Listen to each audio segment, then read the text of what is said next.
Dicen que no hay acto más íntimo que una oración, que en el silencio de la noche, cuando el alma se desnuda, el ser humano busca a su creador en un gesto que une la tierra con el cielo. Pero ¿y si te dijera que incluso en ese gesto nos han mentido? Que hay una forma de orar tan poderosa, tan directa, que fue ocultada deliberadamente por siglos, no porque fuese impura, sino porque liberaba, desde los antiguos desiertos de Nubia hasta las montañas etíopes. Existen registros de sabios que no doblaban sus rodillas ni alzaban sus manos, sino que se postraban completamente, en contacto con la tierra, una postura que simbolizaba la unión total con la creación, una entrega que no pedía, sino que recordaba el poder divino dentro del hombre. Pero con el tiempo esa postura fue tachada de herejía, fue reemplazada por gestos más aceptables, por formas que domesticaran la fe. Porque una persona que ora desde la verdad de su cuerpo y su espíritu ya no teme. Hoy desenterramos esa verdad, la postura prohibida para orar, la que la Biblia, o mejor dicho, quienes la manipularon, intentaron ocultar. Prepárate, porque lo que estás a punto de escuchar no es religión, es despertar.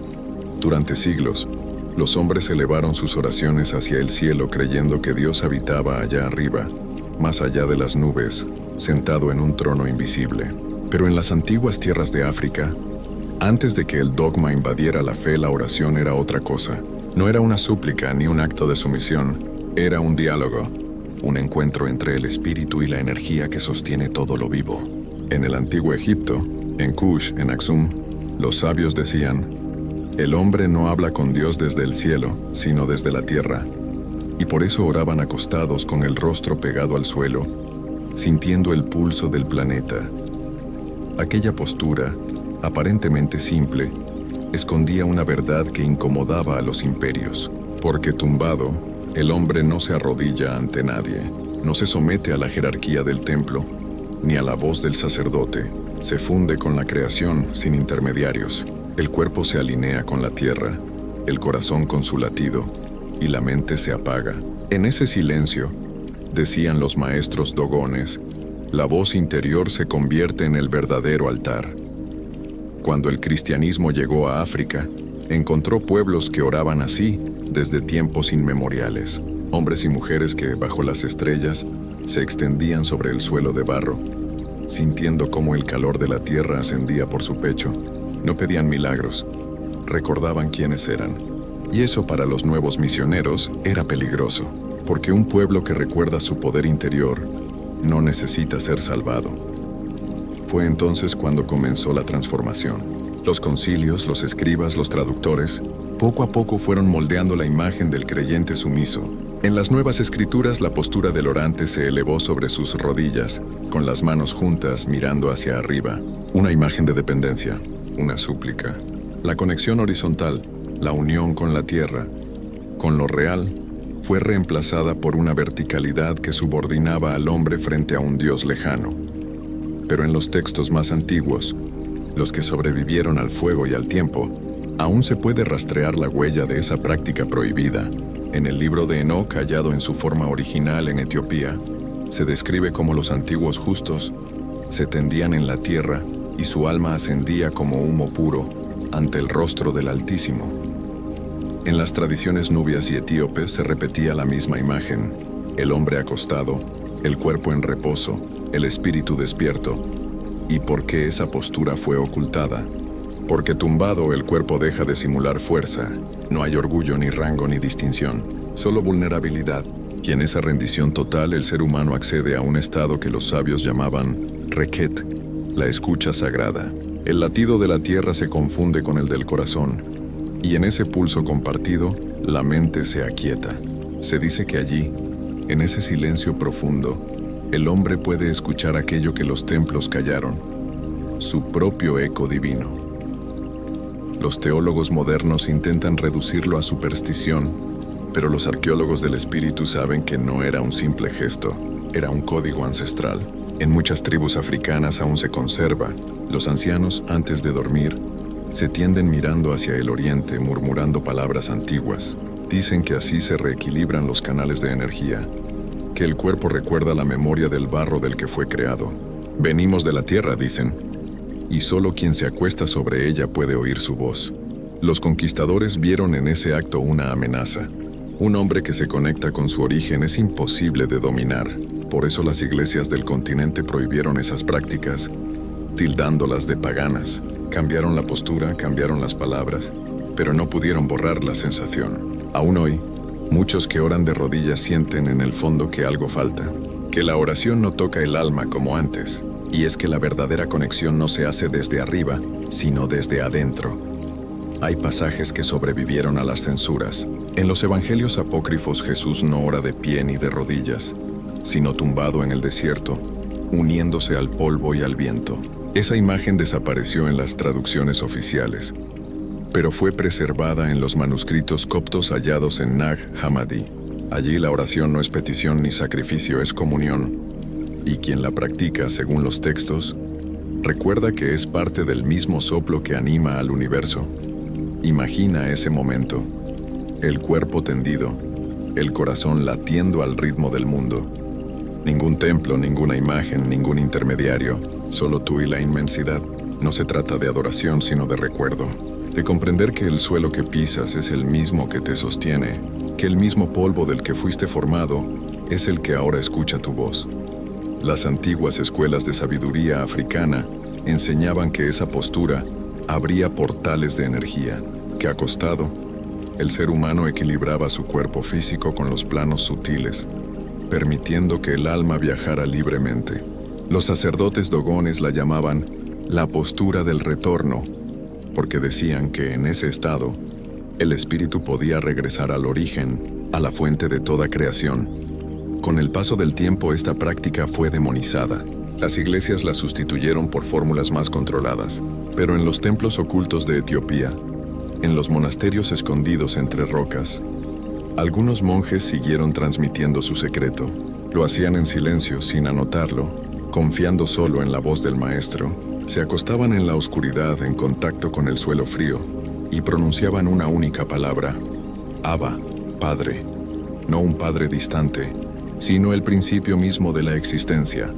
Y es que, en el fondo, la postura prohibida no es un gesto físico, es una declaración de independencia espiritual. Acostarse para orar es volver a la matriz de la tierra, reconectarse con lo esencial, con la verdad que ninguna religión puede monopolizar. Por eso fue ocultada, porque en ella no hay sumisión, ni miedo, ni culpa, solo recuerdo. Quienes la practican hoy dicen que sienten una energía recorrerles desde la nuca hasta los pies, que los pensamientos se disuelven, que por un instante ya no oran, sino que escuchan, y esa escucha, esa quietud sagrada, es el verdadero lenguaje del alma. El tiempo intentó borrar este conocimiento, pero la tierra lo conserva todo. Aún hoy, cuando uno se acuesta sobre el suelo africano, puede sentir ese eco antiguo, una vibración que recuerda lo que fuimos antes de los templos, antes de los libros, antes de los nombres, seres en comunión con el todo. Y en esa comunión quizás se encuentra la verdadera oración. Dicen que el que comprende el secreto de la tierra, comprende el secreto de Dios, porque no hay templo más antiguo que el suelo que pisamos, ni altar más sagrado que el propio cuerpo. Pero los siglos nos enseñaron a mirar hacia arriba, a buscar en los cielos lo que siempre estuvo bajo nuestros pies. Nos enseñaron a orar con miedo, con culpa, con la sensación de que algo o alguien nos observa desde lo alto, evaluando cada palabra. Sin embargo, las tradiciones más antiguas de África sabían que el verdadero ojo divino no está en el cielo, sino dentro de cada ser vivo. En las escuelas iniciáticas de Egipto, el aprendiz era instruido en silencio durante 7 años antes de poder pronunciar una sola palabra sagrada. En ese tiempo, debía aprender a escuchar la vibración de la tierra. Le enseñaban a tumbarse sobre el suelo, a alinear la columna con el eje del mundo, a dejar que el aire entrara despacio por la nariz, descendiendo hasta el vientre. En esa quietud, decían los maestros, la voz del espíritu habla sin sonido. Esa práctica se conocía como Shem Sumah, el camino de la escucha, y era la forma más pura de oración. El hombre moderno la olvidó, cambió el silencio por ruido, la conexión por distracción. Hoy la oración se ha vuelto automática, repetida, vacía. Se reza con los labios, pero no con el alma. Sin embargo, En los pueblos de Mali, de Etiopía, de Sudán, aún hay quienes guardan el antiguo ritual. Cuando la luna se levanta, los ancianos se acuestan sobre la tierra, cruzan los brazos sobre el pecho y cierran los ojos. No piden, no repiten fórmulas, solo sienten. Y en esa entrega recuerdan, porque acostarse para orar no es someterse, es regresar, es volver al punto donde el alma y la materia son una sola cosa. En las culturas dogones se decía que quien reza de pie habla desde el orgullo, pero quien reza tumbado habla desde el origen. En esa frase se esconde la clave de todo lo que la religión institucional trató de borrar. El ser humano no necesita intermediarios para llegar a lo divino. Y quien descubre eso, deja de ser manejable. Por eso la postura prohibida fue borrada, porque tumbado, el hombre no tiene jerarquía, no hay rey ni sacerdote, solo hay un corazón latiendo al mismo ritmo que la creación. El poder no soporta esa igualdad. El poder necesita templos, estructuras, escalones, necesita que el creyente mire hacia arriba para que nunca se mire a sí mismo. Sin embargo, los textos antiguos siguen hablando, incluso desde las sombras. En los pergaminos etíopes del siglo IV se menciona la postura del polvo, una práctica destinada a purificar el alma antes de recibir una visión. En ella, el orante debía acostarse boca abajo, con los brazos abiertos y permanecer inmóvil hasta que sintiera el soplo de la tierra entrar en su pecho. Algunos monjes afirmaban que tras varios minutos podían escuchar un zumbido, una especie de canto grave que provenía del suelo. Era el canto de la creación, decían, la frecuencia en la que vibra la vida. Este conocimiento no se perdió del todo. Los rastas de Etiopía, los sanadores de Ghana, los griots de Senegal, todos conservan fragmentos de ese saber. Lo transmiten en sus cantos, en sus historias, en sus rituales nocturnos. Para ellos acostarse no es rendirse, es alinearse, es recordar que el cuerpo pertenece a la tierra y que la energía que nos sostiene no está arriba, ni afuera, sino dentro. En la Biblia que conocemos, esa conexión se tradujo en metáforas. Cuando se dice que Adán fue formado del polvo, no se habla solo de su cuerpo físico, sino de su conciencia. El polvo simboliza el estado original del alma, antes de la separación, y acostarse sobre él es una forma de volver a ese principio. Pero el mensaje fue distorsionado. El polvo se volvió símbolo de castigo. Polvo eres y al polvo volverás. La rendición ante la vida se convirtió en penitencia. La conexión con la materia fue degradada a pecado. Las antiguas escuelas africanas enseñaban que la postura prohibida no es simplemente un modo de orar, es una tecnología espiritual. El contacto del cuerpo con la tierra genera un campo electromagnético que armoniza los centros energéticos internos. Hoy la ciencia lo llama grounding o conexión a tierra. Los sabios lo llamaban el descanso del alma. Decían que acostado el cuerpo descarga sus miedos, sus culpas, sus pensamientos repetidos, que la tierra los absorbe, los limpia, los transforma en energía pura. Cuando lo entiendes, comprendes por qué fue ocultado. Un ser humano que encuentra paz en sí mismo no teme al castigo, ni busca redención. Ya está en equilibrio, y esa es la libertad que los sistemas religiosos no podían permitir. La fe debía ser dependencia, no poder interior. La oración debía ser súplica, no comunión. Hoy, redescubrir esta verdad es más que un acto espiritual. Es un acto de memoria. Es recordar que nuestra conexión con lo divino no necesita intérpretes, que el mismo suelo que pisamos es el altar que nunca cerró sus puertas. Basta con tumbarse, cerrar los ojos y escuchar, no con los oídos, sino con el alma. Imagina por un instante que lo haces, que en medio del silencio nocturno te tiendes sobre la tierra fresca, que tu respiración se calma, que el peso del día se disuelve, que sientes una corriente ascender desde el suelo hasta tu pecho. Esa corriente no es fantasía, es la voz de la creación, la misma voz que escucharon los sabios de Nubia, los profetas de Etiopía, los guardianes del Nilo. Es el mismo lenguaje que la Biblia trató de traducir, pero que solo puede entenderse sintiéndolo. La postura prohibida no es un desafío al dogma, es un recordatorio de que el alma no se arrodilla ante nadie, que la divinidad no es un trono lejano, sino el pulso que habita en cada célula, que Dios no está arriba, sino dentro, esperando que lo escuches. Así que la próxima vez que necesites paz, No mires al cielo, mira al suelo.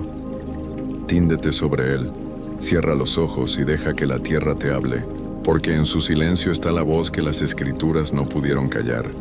Y si estas verdades antiguas resuenan en ti, si sientes que en cada historia hay un eco de algo más grande, entonces te invito a quedarte aquí, en este espacio donde desenterramos lo que el tiempo quiso enterrar. Suscríbete, no para seguir un canal, sino para seguir buscando, porque hay más secretos como este, escondidos bajo las arenas de África esperando ser contados. Cada historia es una grieta en el muro del olvido, y cada grieta deja pasar la luz.